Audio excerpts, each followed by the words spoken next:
Donc aujourd'hui on a la joie de recevoir à nouveau François Chemin pour son livre La vocation chrétienne de la France.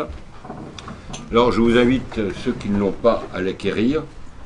Et petit détail qui montre votre courage, vous avez pris une année de disponibilité de l'éducation dite nationale et vous ne vivez que de votre plume. Alors c'est un pari hasardeux, mais enfin. Donc, il mérite d'être soutenu. La vocation chrétienne de la France, ou les origines chrétiennes de la France, ça paraît une évidence, du moins jusque dans les années 60.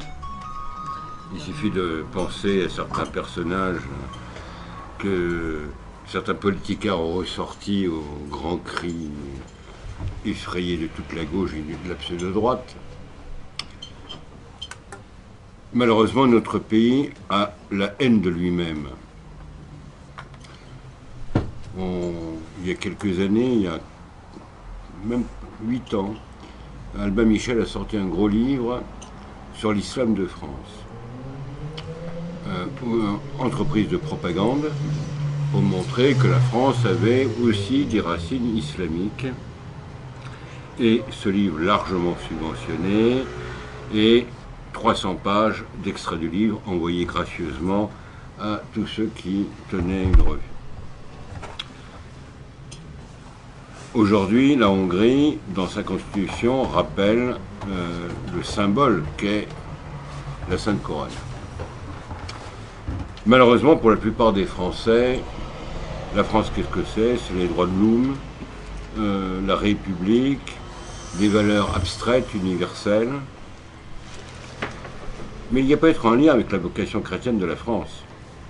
Disons, c'est le messianisme laïcisé, transposé sur le plan démoniaque. Et si la France était le protecteur des chrétiens, autrefois, on voit ce qu'elle est devenue depuis 2 siècles. Mais je pense que j'en ai dit assez à vous, cher ami. Bien, merci frère Thierry. Effectivement, c'est la 2e fois que j'ai le plaisir d'intervenir parmi vous. Pour ceux qui étaient là la dernière fois, je rappelle le contexte qui était savoureux. C'était le 14 juillet. Il faisait extrêmement chaud. Une foule énorme faisait la queue pour aller au bal des pompiers qui se trouvait de ce côté-ci ou de ce côté-là, je ne sais plus. On avait ouvert les fenêtres, les gens étaient donc assis derrière mon dos. Et j'avais donc un public devant, très intéressé, et un public derrière, plus surpris, je pense, par les propos que je tenais. Donc c'était sur un autre sujet. Aujourd'hui, je vais vous parler de la vocation chrétienne de la France. Alors, frère Thierry a parlé tout à l'heure des racines chrétiennes de la France. Je vais vous faire un peu de publicité pour le dernier numéro du Figaro Histoire, mais justement, il est sur ce sujet. Voilà, donc les racines chrétiennes de la France, et on voit un tableau du baptême de Clovis.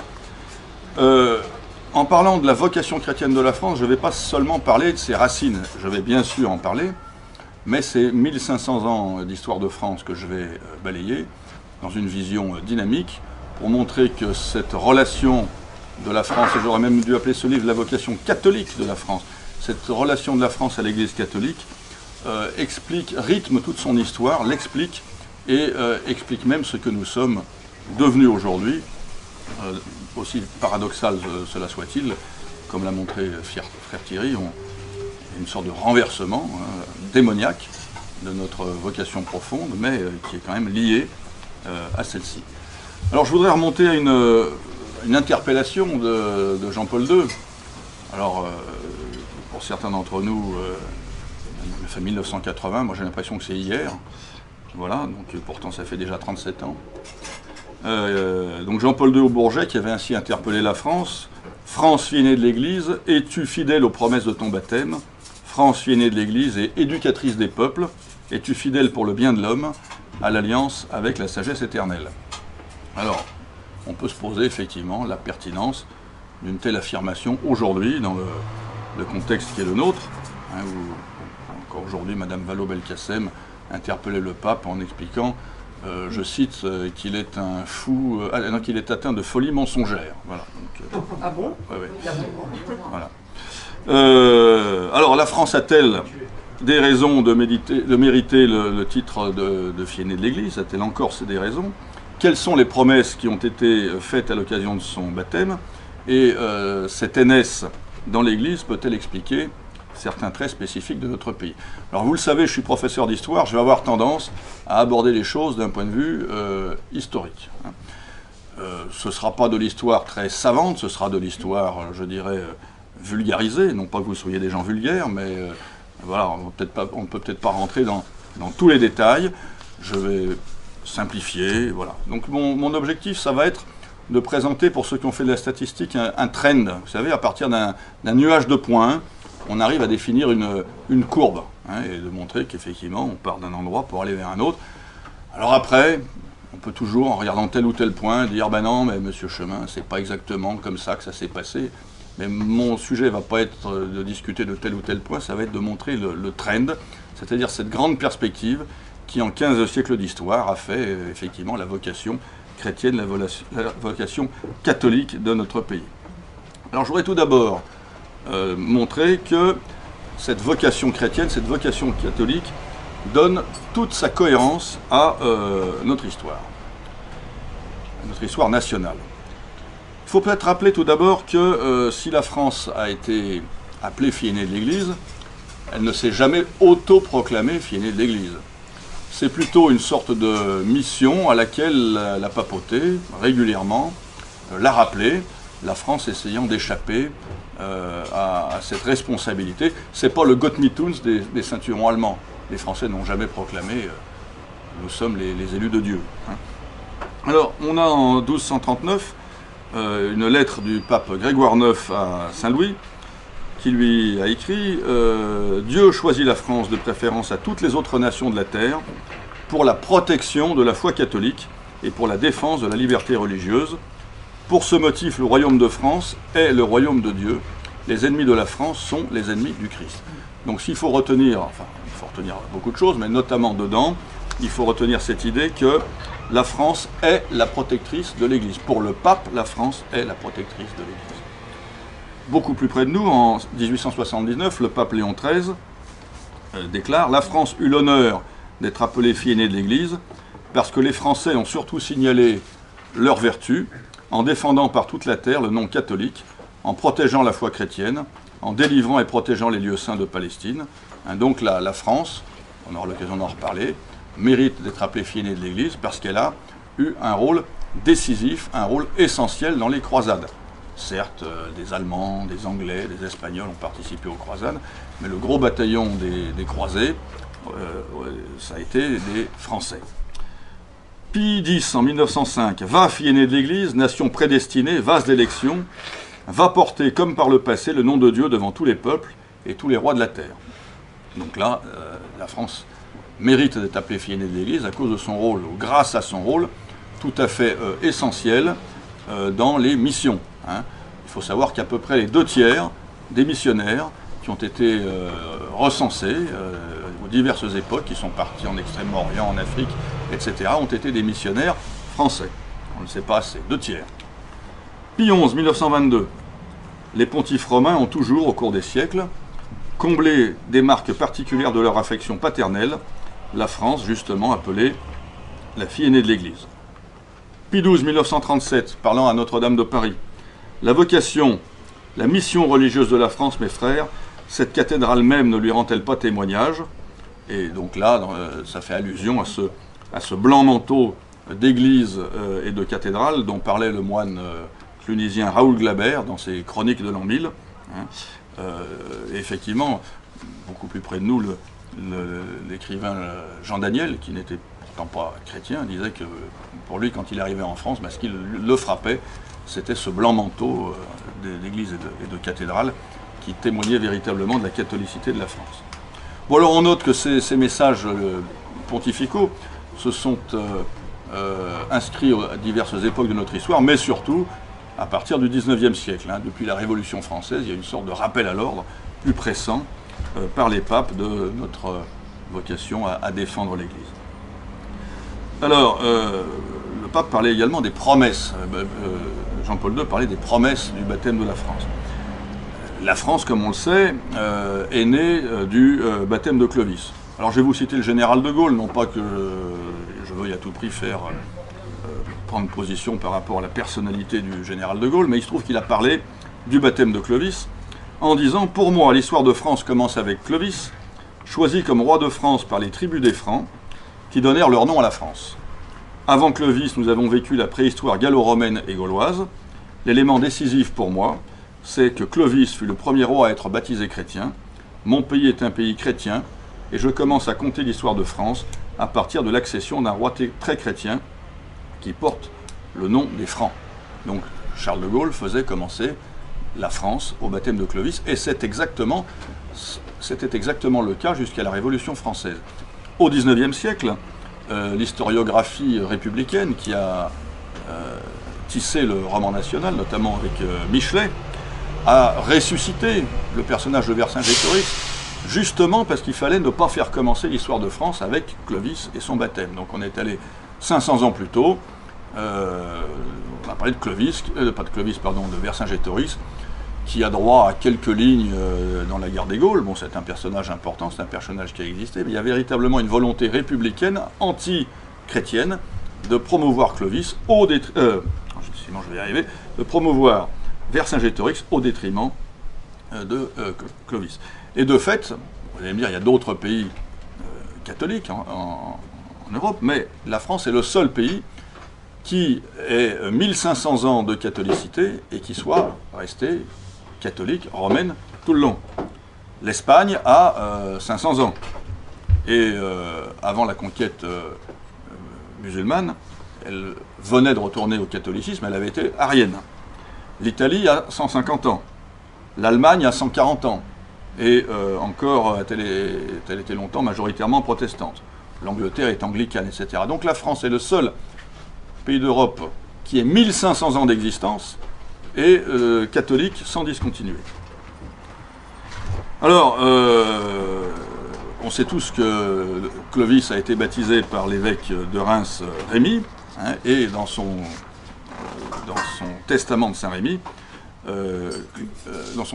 Saint Rémy rappelle que le royaume de France est prédestiné par Dieu à la défense de l'Église romaine.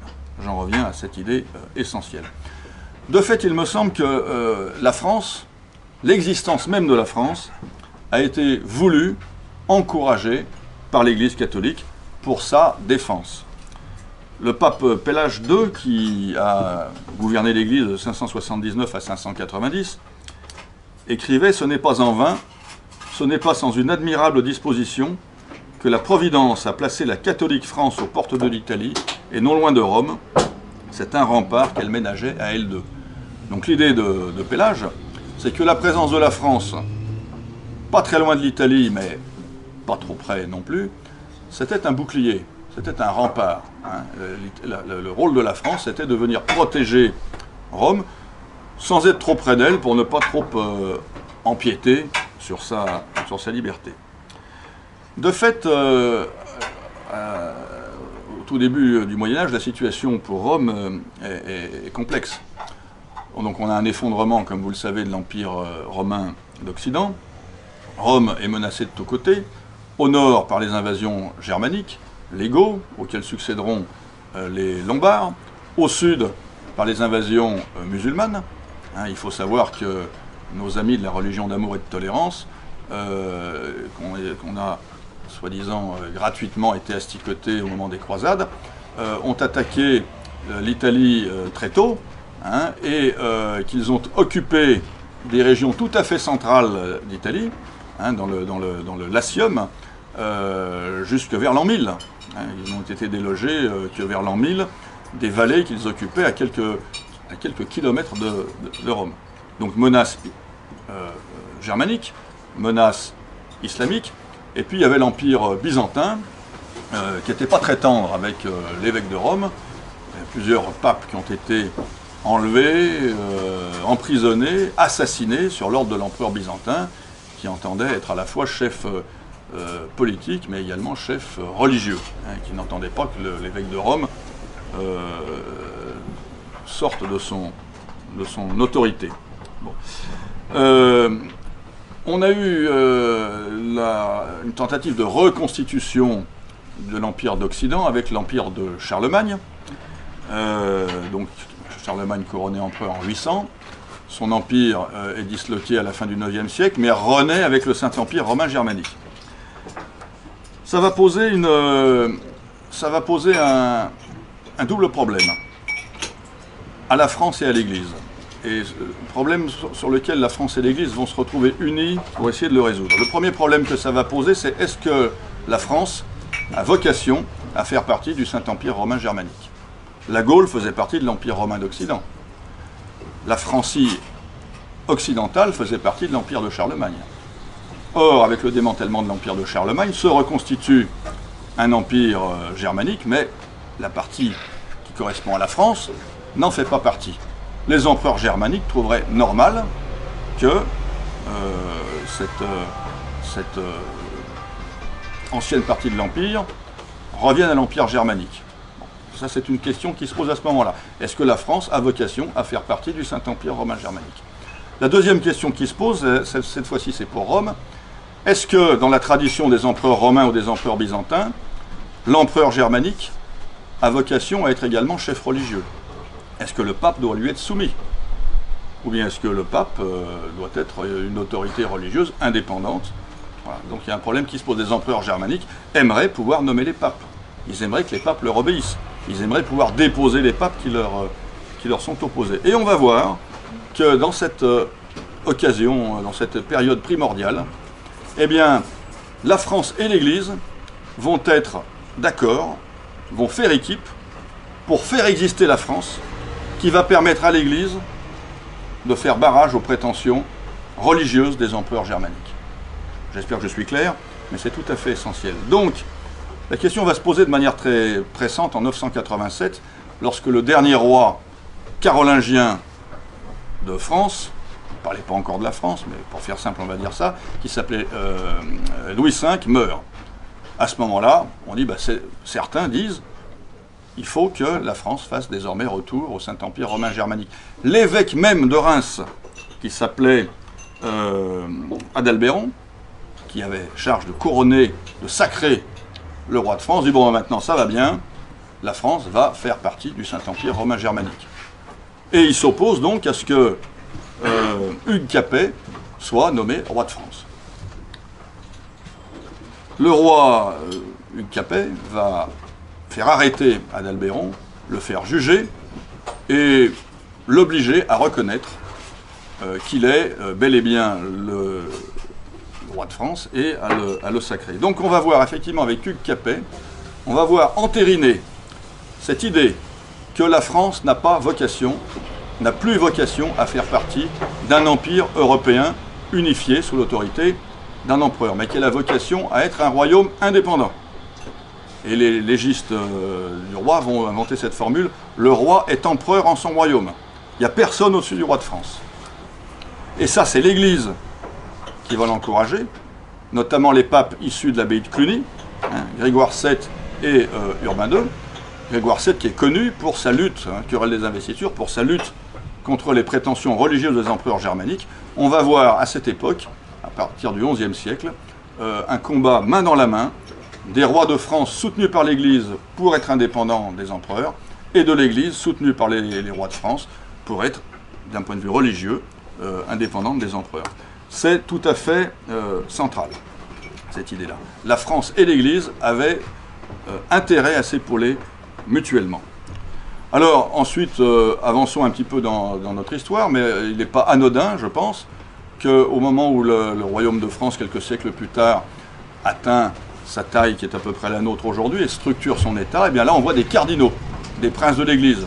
Il y en a deux qui ont laissé une trace tout à fait essentielle dans notre histoire au XVIIe siècle, c'est bien sûr Richelieu et Mazarin. Je trouve que ce n'est pas anodin que deux cardinaux, donc des gens qui ont vocation à participer à l'élection du pape, etc., aient été des premiers ministres qui ont consolidé la France de trois manières. D'abord en lui permettant d'atteindre à peu près ses frontières actuelles, ce qu'on a appelé le précaré, en renforçant la monarchie, ça a notamment été le rôle de Richelieu, puis ensuite de Mazarin après la Fronde, et enfin en éliminant le protestantisme. Bon. J'ajoute également un argument qui, à mon avis, est intéressant. Je pense que, moi je suis frappé de constater que plusieurs saints du calendrier de l'Église catholique ont gagné leur droit à la canonisation dans un combat pour la sauvegarde de la France ou la constitution de la France. On peut nommer Sainte Geneviève, Sainte Clotilde, Saint Louis, Sainte Jeanne d'Arc. Tout ça sont des saints qui ont été canonisés alors que leur mission essentielle, ça a été de sauver la France ou d'en faire un pays catholique. Alors, de fait, dans l'histoire, la France a toujours défendu l'Église. Elle l'a défendue, alors, d'une manière qui est aujourd'hui un peu contestée, mais enfin, bon, ça a été fait. En 756, Pépin le Bref, le père de Charlemagne, a donné à l'Église les États pontificaux. Il a voulu que le pape dispose d'un petit territoire à lui pour eh bien, avoir sa petite armée, pouvoir se protéger contre les incursions des uns, des autres, des Lombards, des Arabes, etc. Donc les États pontificaux qui ont duré 1000 ans, c'est la France qui les a donnés au pape. Et puis à l'autre bout de la chronologie, c'est la France qui les a la dernière défendus. Lorsque, au moment de l'unité italienne, les armées des rois de Savoie, de Piémont, Garibaldi, s'en sont pris aux États pontificaux pour les intégrer dans l'Italie unifiée et faire de Rome la capitale du nouveau royaume unifié, eh bien c'est Napoléon III qui a envoyé des troupes pour défendre l'indépendance des États pontificaux. Le Premier ministre Rouher ayant décrété que l'attaque de Rome par les troupes italiennes était une insulte à la catholicité de la France. S'en prendre à Rome, c'est insulter la France catholique. Et enfin, après la chute de Napoléon, les zouaves pontificaux, commandés par le colonel de Charette, ont été les derniers défenseurs de Rome, et plus de la moitié de ces zouaves pontificaux étaient français. Autre épisode au cours de laquelle la France a aidé matériellement la papauté, eh bien c'est en l'accueillant en Avignon au XIVe siècle, de 1309 à 1378 précisément. Voilà le contexte.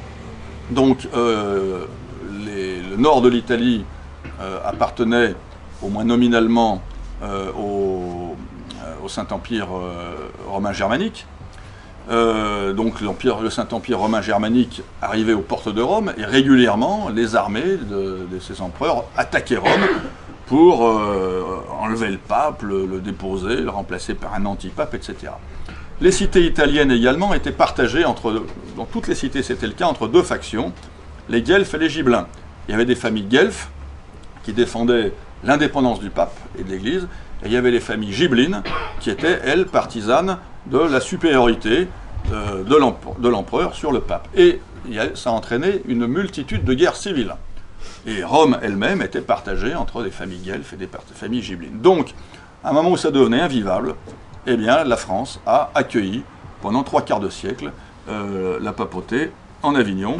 On a eu 7 papes français successifs, et sur 134 cardinaux qui ont été nommés à cette époque, 112. Et par sa mère, il avait hérité du royaume normand d'Italie du Sud, de Naples, donc il avait l'Italie du Sud et la Sicile. Et au milieu, il y avait Rome. Donc là, elle était vraiment prise en sandwich.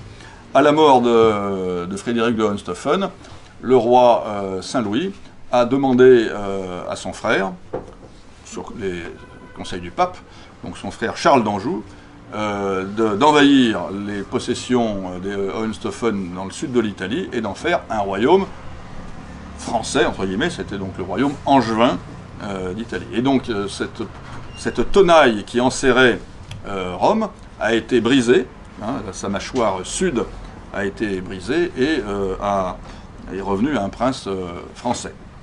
Autre exemple, après les Hohenstaufen, qui régnaient donc sur le Saint-Empire, sont arrivés les Habsbourg, une autre dynastie, qui eux aussi ont poursuivi la politique très interventionniste de leurs prédécesseurs dans les affaires de l'Église. Alors, ils étaient d'autant plus puissants, les Habsbourg, qui régnaient en plus sur l'Espagne, sur le Portugal, sur les Amériques, enfin voilà. Donc ils étaient puissantissimes. Et donc on a un exemple où les armées du très chrétien et très catholique Charles Quint ont attaqué Rome, l'ont mise au pillage, et je crois que c'est en 1527 de mémoire, et ont essayé d'enlever le pape qui n'a dû son salut qu'en s'enfuyant par les souterrains. Bon, je pense que ça explique une politique régulière, un point régulier de la politique extérieure de la France à cette époque, qui a été de lutter contre les Habsbourg, y compris dans des alliances qui nous paraissent aujourd'hui contre nature. Il y a eu 2 alliances contre nature de la France. La première, c'est l'alliance avec les Ottomans. Alors, je ne sais pas, certains voudraient en faire une marque de l'islamophilie de nos rois, notamment de François Ier. Moi, je pense qu'il faut y voir une preuve de cathophilie, c'est-à-dire qu'il s'agissait de défendre, y compris par une mauvaise alliance, la papauté contre les intrusions permanentes des Habsbourg, et le seul moyen, c'était d'affaiblir les Habsbourg. Deuxième exemple, on peut se demander effectivement pourquoi Richelieu, au moment de la guerre de 30 ans, 1618-1648, a délibérément pris le parti des princes protestants contre les Habsbourg catholiques. Eh bien tout simplement parce que son but, c'était d'affaiblir les Habsbourg, y compris en faisant alliance avec les protestants, parce que ça soulageait les pressions contre la papauté. Donc je crois que ce n'est pas un hasard si en 1870, juste avant de déclencher la guerre contre la France, Bismarck écrivait à l'ambassadeur d'Allemagne en France, von Arnim, « Je veux affaiblir l'Église catholique en Allemagne parce que c'est une manière d'affaiblir la France. » S'en prendre aux catholiques en Allemagne, pour Bismarck, c'est affaiblir la France. Alors vous allez me dire, bon bah très bien, cher ami, vous nous avez expliqué la politique internationale, etc., mais et Dieu dans tout ça? Qu'est-ce qu'il en dit? Moi ce qui me frappe, c'est la multiplication des marques de faveur divine pendant ces 15 siècles, qui semblent entériner cette alliance qui semble avoir plus un côté politique entre l'Église et la France. Tout d'abord, je suis très frappé de le voir à travers les apparitions et messages surnaturels. J'ai plus en tête le nombre très précis des apparitions mariales reconnues par l'Église. Je m'étais acheté pour l'occasion le gros pavé de l'historien Yves Chiron.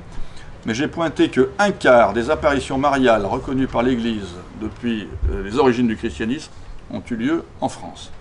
Si l'on considère celles des 2 derniers siècles, alors là je vais faire une annexion. Je vais annexer Banneux et Beaurain à la France. Banneux et Beaurain, c'est en Wallonie. Donc je dis que la Sainte Vierge voit la France sous son point de plan linguistique, culturel, elle ne regarde pas les frontières. Donc si on annexe Banneux et Beaurain à la France, c'est la moitié des apparitions mariales reconnues officiellement au 19e et 20e siècle qui ont eu lieu en France ou en terre francophone. J'y rajoute l'apparition du Christ à Paray-le-Monial. Avec régulièrement des messages destinés spécifiquement à la France. Je vous lis un long extrait plus exactement du message du Christ à Paray-le-Monial, à Marguerite Marie Alacoque, fait savoir au fils aîné de mon Sacré-Cœur, donc Louis XIV, qui, comme vous le savez, est né d'un miracle. Pardon ? Dieudonné.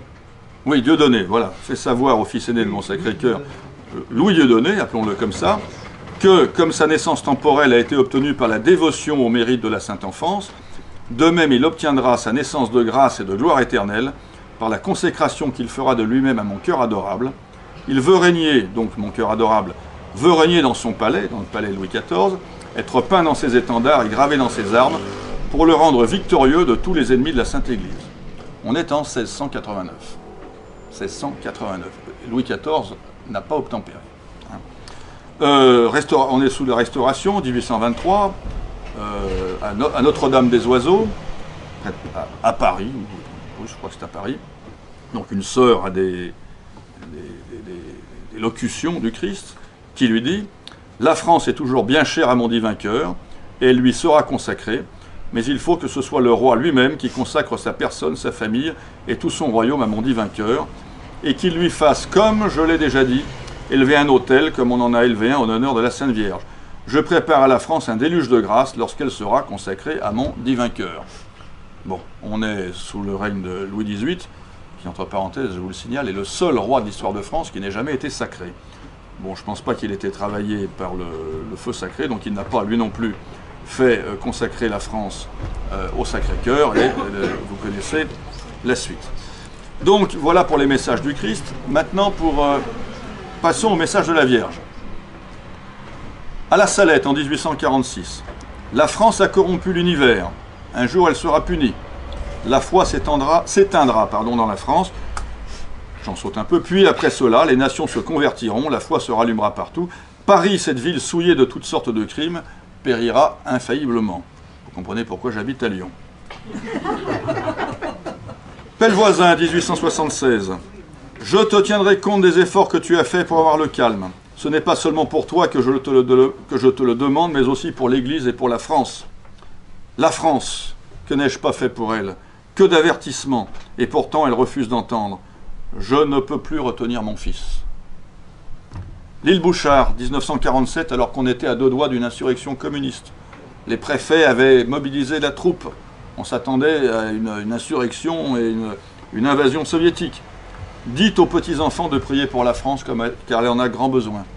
Et quelques jours après, la menace communiste avait disparu. On a même des messages de l'étranger. 1870, en Syrie, une religieuse, Mariam, qui bénéficie de révélations au cours d'extases régulières. Le Christ lui dit « Je ferai mes délices dans le cœur de la France, elle sera encore la reine de tous les royaumes. » Le petit Marcel Vann, au Vietnam, une prière qui lui est dictée par Jésus. « Seigneur Jésus, aie compassion de la France, daigne l'étreindre dans ton amour et lui montrer toute ta tendresse. Fais que, remplie d'amour pour toi, elle contribue à te faire aimer de toutes les nations de la terre. » Bon, il y a certainement d'autres exemples, mais je suis moi très frappé de voir le nombre d'apparitions christiques et mariales dans notre pays et le nombre de messages qui nous sont destinés et également les apparitions et les messages qui nous sont destinés alors qu'ils sont délivrés à l'extérieur.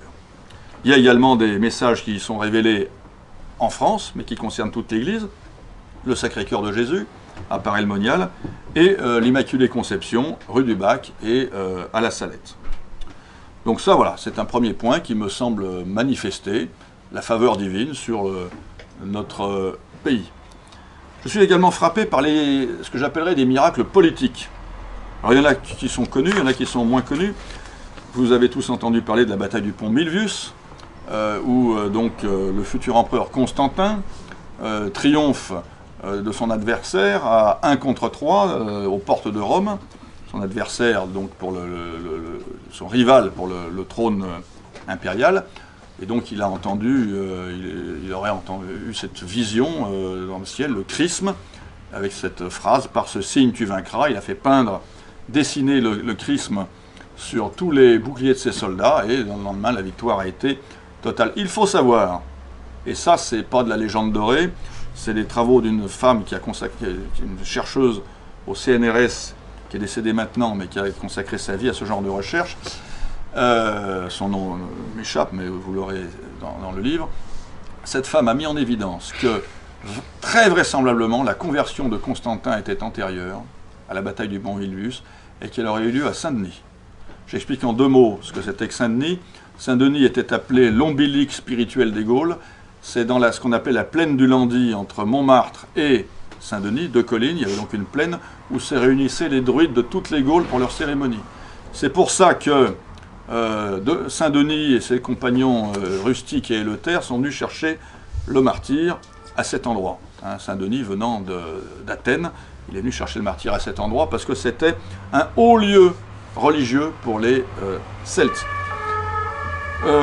Constantin, qui était donc à l'époque César de Gaule et de Bretagne, lors d'une visite, d'une inspection des troupes à cet endroit où il y avait donc un sanctuaire, a eu la vision du Dieu unique qui apporte la victoire.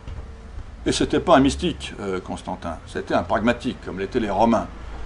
Il a entendu le Dieu unique qui apporte la victoire.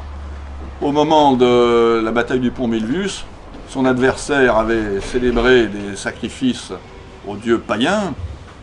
Constantin, avec son armée 3 fois moindre, s'est dit « j'ai pas intérêt à célébrer des sacrifices au même Dieu. Je vais essayer l'autre, celui qui est supposé unique et donner la victoire. » Et ça a marché.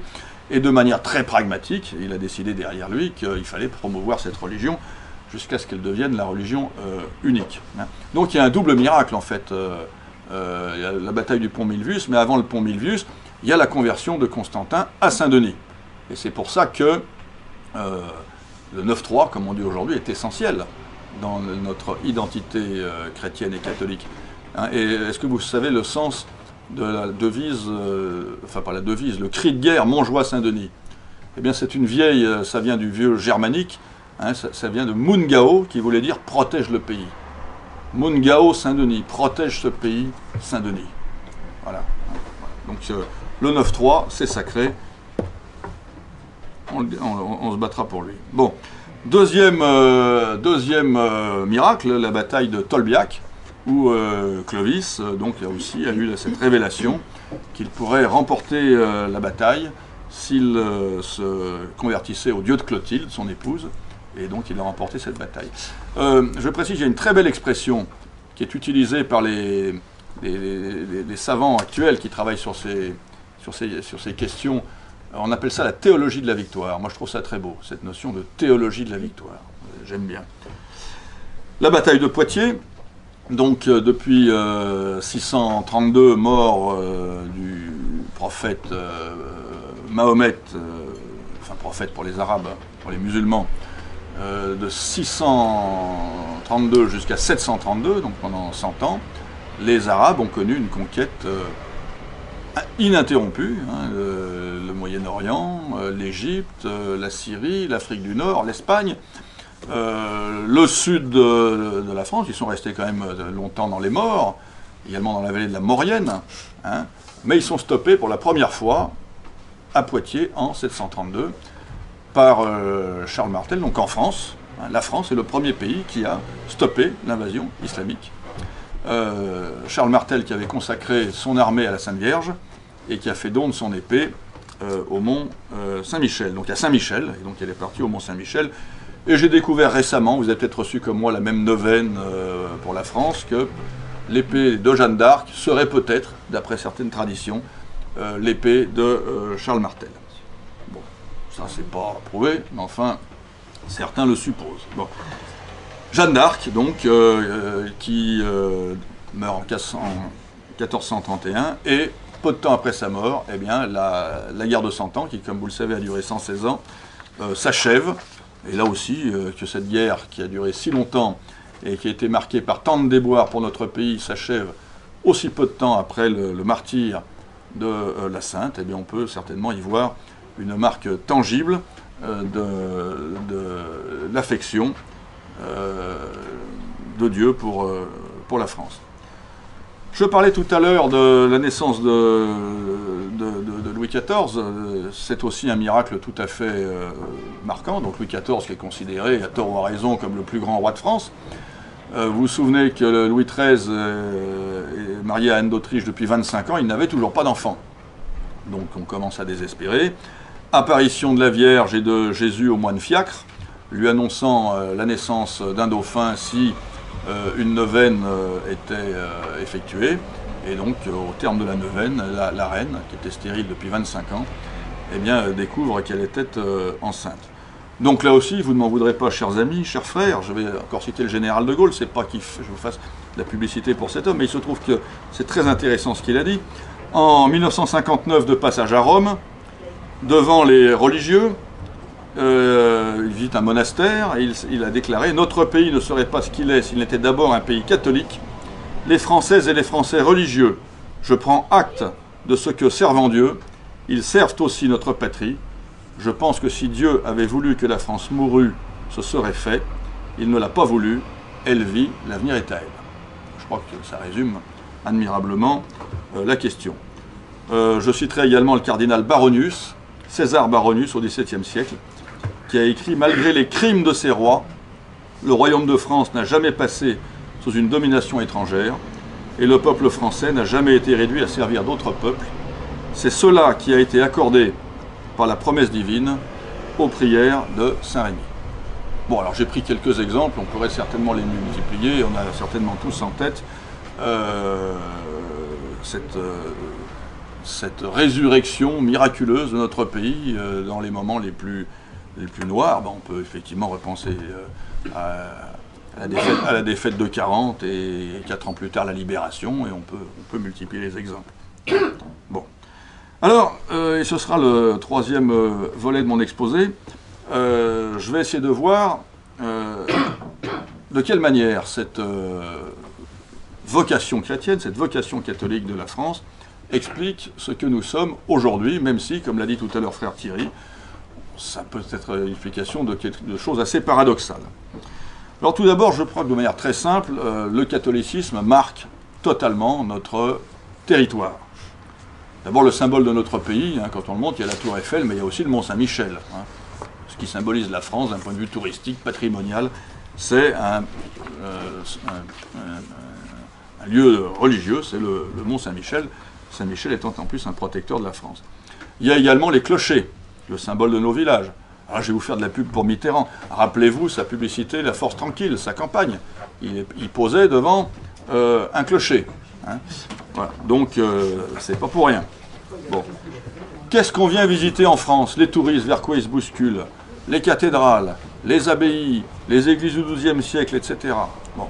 Et puis enfin, il faut quand même ne pas oublier qu'un quart des noms de communes en France ont un nom qui commence par Saint. Alors il y a certains élus, j'ai constaté que les communistes aiment bien dire, Marie-Georges Buffet dit Denis en parlant de Saint-Denis. Très marrant, j'ai constaté ça. Bon, ben voilà, donc ils pourront bien déformer les noms comme ils veulent. Il y a un quart des noms des bleds de ce pays qui portent un nom en Saint. Je crois également que la catholicité de notre pays explique, alors là vraiment pour le meilleur et pour le pire, sa vocation à l'universel. Hein. Catholique, ça veut dire universel. Et la France étant fille née de l'Église catholique, a toujours eu vocation à l'universel. On peut multiplier les exemples. Si je prends l'exemple tout à fait contestable, je suis le premier d'accord avec vous, des Lumières. Bon, les Lumières françaises ont poussé à l'universalisme. Les Lumières allemandes, au contraire, ont poussé au nationalisme. Hein, avec les frères Grimm.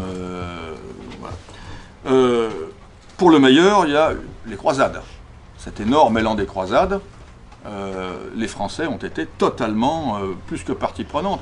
Ils ont représenté les gros bataillons des croisades. Alors je veux dire les Français, à l'époque la France n'existait pas dans ses frontières actuelles, mais les peuples qui constituent aujourd'hui la France, qu'on prenne les Normands, qu'on prenne les Provençaux, qu'on prenne les Lorrains, qu'on prenne les Flamands, etc., tous ces ont constitué les gros bataillons des croisades. Pour le meilleur toujours, j'ai parlé tout à l'heure des missions, les missions à l'étranger, avec les 2/3 des missionnaires. Alors on pense bien sûr aux Espagnols, aux Portugais, aux Italiens, mais les 2/3 des missionnaires ont été des missionnaires français.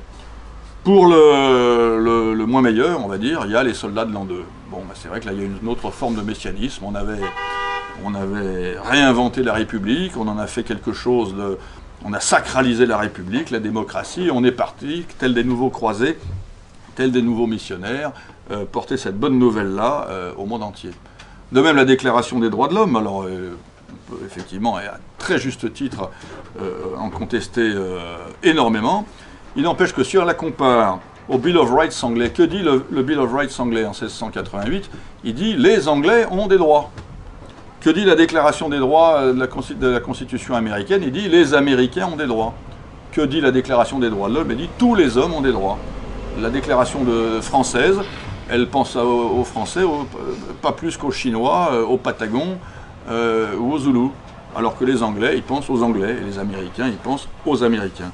Donc ça, je crois que c'est clairement lié à cette catholicité de la France. On est un peuple qui a naturellement vocation à l'universel. Et c'est en cela que le pape Jean-Paul II appelait la France éducatrice des peuples. Et encore une fois, pour le meilleur et pour le pire. Pourquoi est-ce que Staline a massacré tout ce monde? Pourquoi est-ce que Mao a massacré tout? Pourquoi Paul? Parce que la France l'avait fait la première révolution sanglante, idéologique. Ça a été les Français qui l'ont faite et elle a été imitée dans le monde entier. Donc on peut éduquer dans le bon sens et on peut, hélas, nous les Français, éduquer dans le pire. Autre point qui me semble important et très très lié à notre identité catholique, c'est cette fameuse question de la laïcité. La laïcité, c'est un concept qui n'est absolument pas compris par les peuples voisins et qui pour moi est étroitement liée à l'aînesse de la France dans l'Église catholique. Je vais vous donner des exemples concrets. À chaque fois qu'il y a eu un schisme dans l'Église catholique, il a eu des raisons politiques. Le premier grand schisme, le schisme d'Orient, a tout simplement pour cause le fait que l'empereur de Byzance, de Constantinople, n'acceptait pas que son Église, je ne vais pas dire nationale, on ne parlait pas de nation, mais impériale, continue d'être soumise à l'évêque de Rome. Il entendait, lui, empereur de Byzance, être le chef religieux. Je vais vous donner un exemple, mais c'est très très intéressant, et ça j'ai découvert ça récemment. Lorsque Charlemagne a été couronné empereur par le pape Léon III en 800, figurez-vous qu'ils ont failli en venir aux mains, d'après les chroniqueurs de l'époque. Pourquoi? Parce que Charlemagne voulait que le pape, dans la tradition romaine et de ce qui se faisait à Byzance, se prosterne devant lui. Et que lui, Charlemagne, se mette la couronne sur la tête devant le pape prosterné. Et le pape n'a pas voulu. Alors ils se sont bagarrés, et le pape a mis la tête sur la couronne de Charlemagne. Mais Charlemagne a dit à son fils Louis le Pieux, « Tu ne te feras pas avoir, mon grand ». Et Louis le Pieux s'est mis lui-même la couronne sur la tête. Donc quand on nous explique que... moi je suis payé dans l'éducation nationale pour expliquer que quand Napoléon se couronne lui-même, c'est parce qu'il représente le peuple dans la tradition de la Révolution nationale. Non, il est dans la tradition impériale française, qui est que, depuis Louis le Pieux, que l'empereur se couronne lui-même devant le pape qui se tourne les pouces. Et à Constantinople, le pape était prosterné, le patriarche était prosterné. Bon, plus que son église continue d'obéir à ce zozo qui ne veut pas que l'empereur se mette lui-même la couronne sur la tête. Le schisme anglican, pareil, le roi d'Angleterre entend être le chef de sa religion nationale et ne plus devoir son autorité sacrale à l'Église, il veut la devoir à lui-même. À chaque fois qu'il y a eu schisme protestant, les raisons peuvent être au départ théologiques, mais il s'agit toujours d'un chef d'État qui entend être le maître de son Église. Donc la laïcité n'est pas comprise en Angleterre parce que le roi d'Angleterre est le chef de l'Église, ou la reine. La laïcité n'est pas comprise au Danemark. Moi j'ai un ami danois qui me dit mais moi j'ai pas de problème, on n'a pas de problème dans mon pays. Mais parce qu'il y a une religion d'État, le luthérianisme, dont le clergé est fonctionnaire, et la reine du Danemark est chef de la religion luthérienne d'État. Donc, déjà en France, pour comprendre la laïcité, il faut voir qu'il y a une tension multiséculaire entre l'État qui détient traditionnellement le pouvoir et une Église catholique qui lui accorde, qui lui octroie l'autorité à l'occasion du sacre, hein. Mais ça, le pouvoir politique vit assez mal de devoir à une autre institution, indépendante de lui, cette autorité dont il a besoin, hein. Voilà. Donc ça, c'est quelque chose, donc toute la difficulté, alors pour faire très simple, parce que c'est l'objet de, je crois que j'ai parlé de ça déjà il y a 1 an et demi dans la précédente conférence, mais pour faire très simple, le gros problème pour comprendre la laïcité dans notre pays, c'est qu'on est pris entre une double tradition, la tradition concordataire qui est que l'État avait fonctionnalisé l'Église, et après 1905, on a la République qui se cléricalise, c'est-à-dire qui se prend comme une religion.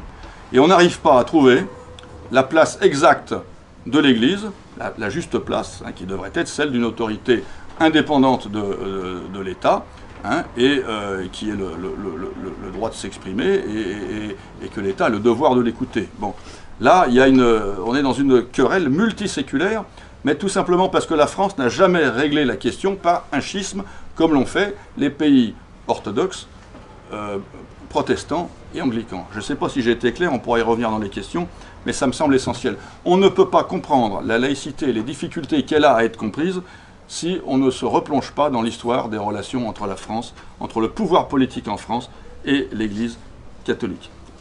Autre point qui me semble important, et là peut-être plus simple à comprendre, hein, mais je pense que cette aînesse de la France dans le catholicisme explique notre, à mon avis, injustifiée et injustifiable prétention à la culpabilité. On est toujours en train de battre notre coulpe. Je suis allé dans beaucoup de pays. Quand on va en Angleterre, dans les églises anglicanes, on voit des drapeaux, on voit des plaques à la mémoire des généraux, on voit des trucs qui se rappellent les victoires. Il y a une sorte de patriotisme religieux, hein, ils sont fiers de leur histoire. Pareil, ça m'a frappé en Espagne. Il y a une fierté nationale, patriotique, qui se retrouve y compris dans les églises. Et bien chez nous en France, on cultive la mauvaise conscience, on cultive la repentance. Et pour moi, j'y vois une sorte d'imprégnation chrétienne du message évangélique qui va plus loin et qui va même au-delà de ce qui devrait être sa juste place. Le Christ m'invite, moi, personnellement, à ne pas regarder la paille qui est dans l'œil du voisin, parce que moi, personnellement, j'ai une poutre. Il n'a jamais dit que les Français, collectivement, ne doivent pas regarder la paille qui est dans l'œil des voisins, parce qu'eux ont une poutre. Le Christ m'invite personnellement à tendre la joue droite quand on m'a frappé sur la joue gauche, ou l'inverse, je ne sais plus. Mais personnellement, il n'a jamais dit que la France devait tendre la joue droite quand un autre pays l'a frappé sur la joue gauche. Hein. Je pense que cette repentance provient en fait d'une sorte d'intégration politique du message évangélique qui va bien au-delà de ce que nous a demandé le Christ. Le Christ n'a jamais dit qu'une nation devait, par exemple, comme nous le demande le philosophe marxiste Alain Badiou, subir une sorte de martyre collectif pour expier ses crimes du passé. Hein. Voilà quelqu'un qui a été prof à Normal Sup et qui explique que la France doit expier la colonisation, l'esclavage, la Shoah, etc., dont elle serait coupable, par l'immigration et la guerre civile. Bon, voilà. Je pense que là, il y a une forme de cléricalisation, hein, de l'intellectuel et du politique. Voilà. Bon. Je pense également qu'il y a une... Enfin, je pense qu'il y a une sorte... Et là, je parle en tant qu'enseignant d'histoire. Il y a une absurdité totale dans ce négationnisme que je suis payé que j'étais payé pour enseigner. On ne peut pas, comme on le voit dans les programmes scolaires, occulter 15 siècles de christianisme qui expliquent tout ce que nous sommes. On ne peut pas expliquer ce que nous sommes sans le christianisme. Je vais vous donner un exemple très précis. Il y a un sociologue qui s'appelle M. Klein, qui a réfléchi récemment à ce que c'est que d'être français. Qu'est-ce que c'est que l'identité de la France? Alors, il a trouvé 4 trucs. Il a dit, c'est parler français. Très bien. Bon. Il a dit également, c'est être laïque. Mais d'où vient la laïcité? Elle vient du catholicisme. Il a dit, il faut avoir la passion de l'égalité. Mais d'où vient notre passion de l'égalité? Sinon du message évangélique. Et enfin, il a dit, il faut avoir une bonne image de la Révolution française et de son messianisme révolutionnaire. Et là, même de la manière la plus dévoyée, ça vient aussi, quelque part, de notre anthropologie, même, encore une fois, dévoyée, chrétienne. Donc finalement, je pense qu'il aurait eu beaucoup plus simple à dire, ce qui fait l'identité de la France, c'est qu'on y parle français et qu'on est catholique. Mais il a préféré parler de laïcité, d'égalité et de messianisme révolutionnaire. Je crois, et c'est quelque chose que je soutiens très souvent, comme vous le savez, j'ai écrit un livre qui s'appelle « Kiffe la France », qui est le témoignage de 10 ans d'enseignement en banlieue. Comme vous le savez, en banlieue, eh bien, les élèves d'origine très diverses, et qui sont souvent, on va dire, chauds, pour utiliser un euphémisme. Je crois que si nous sommes l'objet, trop souvent, de violence de la part de certains jeunes, c'est parce que nous leur infligeons une violence primordiale qui est de ne pas leur dire ce que nous sommes et de ne pas leur donner à aimer ce que nous sommes et qu'ils sont venus chercher. Je crois que si des gens viennent s'installer en France, c'est parce qu'ils ont le sentiment qu'ils vont profiter des fruits d'un pays catholique. Or, ils tombent dans un pays qui nie sa catholicité et donc qui agresse la vérité, qui fait insulte à la vérité, qui fait insulte aux gens à qui il ment, et qui donc, en contrepartie, suscite leur violence. Pour moi, c'est le cœur de la violence. Ce négationnisme est le cœur de la violence. Voilà. Alors, je vais conclure, il me reste 2-3 minutes, en disant qu'il y a donc pour moi l'évidence d'un plan de Dieu pour la France. Ce plan s'inscrit dans notre architecture, dans notre toponymie, dans notre histoire, dans notre anthropologie, dans nos valeurs. Il a été manifesté par les paroles prophétiques et fondatrices de Saint-Rémy et régulièrement réaffirmé jusqu'à l'époque la plus récente par les papes, mais surtout par la Vierge et par le Christ lui-même, ou bien par quelques personnes inspirées, Marthe Robin.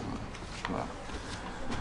Donc aujourd'hui, même si notre identité chrétienne, justement parce que notre identité chrétienne est niée, notre identité catholique est niée en haut lieu, je répète que je crois que les violences que nous craignons tous sont des violences que nous avons provoquées en niant cette identité chrétienne. Et je terminerai par cette formule de Barbey d'Aurevilly, un écrivain que j'aime énormément. J'ouvre toute une petite parenthèse dans ma conclusion, mais c'est très intéressant de le savoir. Moi, je suis un fanatique de Barbey d'Aurevilly.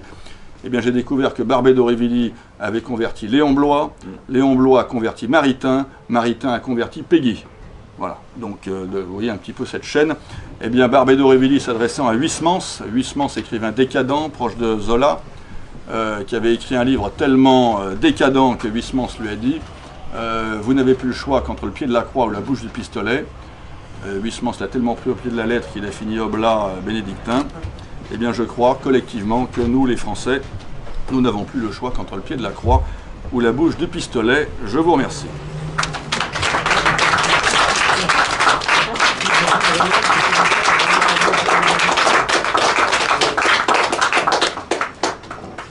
Bon, je pense